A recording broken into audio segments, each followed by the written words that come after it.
ഒറ്റപ്പാലം നിയോജക മണ്ഡലത്തിൽ ഒരു ബൂത്തിൽ എൻ.ഡി.എ സ്ഥാനാർത്ഥി മേജർ രവിക്ക് 0 വോട്ട്. തച്ചനാട്ടുകര പഞ്ചായത്തിലെ 227 നമ്പർ ബൂത്തായ നാട്ടുകൽ PTM ALP സ്കൂൾ ബൂത്തിലാണ് മേജർ രവി 0 ആയത്.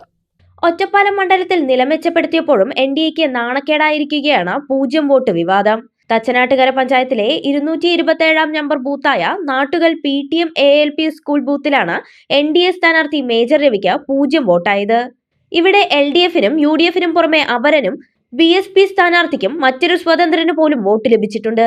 PK ശശിയുടെ അപരൻ 13 വോട്ടാണ് പിടിച്ചത്. ഇതേ പഞ്ചായത്തിലെ 222 നമ്പർ ബൂത്തിൽ മേജർ രവിക്ക് 2 വോട്ട് മാത്രമാണ് ലഭിച്ചത്. തച്ചനാട്ടുകര AUP സ്കൂൾ ബൂത്തിലാണ് 2 വോട്ട് രേഖപ്പെടുത്തിയത്. ഇതേ പഞ്ചായത്തിൽ തന്നെ 7, 8, 9 വോട്ടുകൾ രേഖപ്പെടുത്തപ്പെട്ട ബൂത്തുകളുമുണ്ട്. കരിമ്പുഴ പഞ്ചായത്തിലെ 3 നമ്പർ ബൂത്തിലും മേജർ രവിക്ക് 8 വോട്ട് മാത്രമാണ് കിട്ടിയിട്ടുള്ളത്. പാർട്ടിക്ക് വർക്കുകളില്ലാത്ത ബൂത്തുകളിലാണ് ഇത്തരത്തിൽ വോട്ട് കുറവ് ഉണ്ടായിരിക്കുന്നതെന്ന് BJP പാലക്കാട് വെസ്റ്റ് ജില്ലാ പ്രസിഡന്റ് P വേണുഗോപാലൻ പറഞ്ഞു. കഴിഞ്ഞ തവണത്തെ വോട്ടുകൾ പരിശോധിക്കാനായിട്ടാണ്. ഞങ്ങൾക്ക് ആ ബൂത്തുകളിൽ പാർട്ടിക്ക് വർക്കുകളില്ല.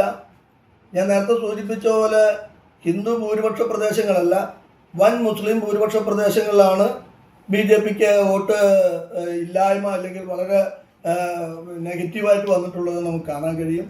ആ പ്രദേശങ്ങളിൽ സ്വാഭാവികമായിട്ട് 2 തരത്തിലുള്ള പ്രചരണം. ഒന്ന്, BJP മുസ്ലിം വിരുദ്ധമാണ് എന്നുള്ള പ്രചരണം.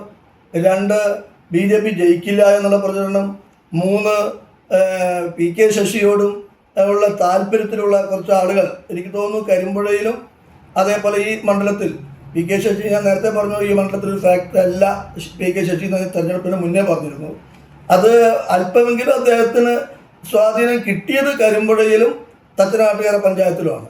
അല്ല, തച്ചനാട്ടുകര പഞ്ചായത്തിൽ PK ശശിക്കും പ്രേംകുമാറിനായിട്ട് വോട്ടുകൾ ഡിവൈഡ് ചെയ്ത് പോയി എന്നുള്ളതാണ്.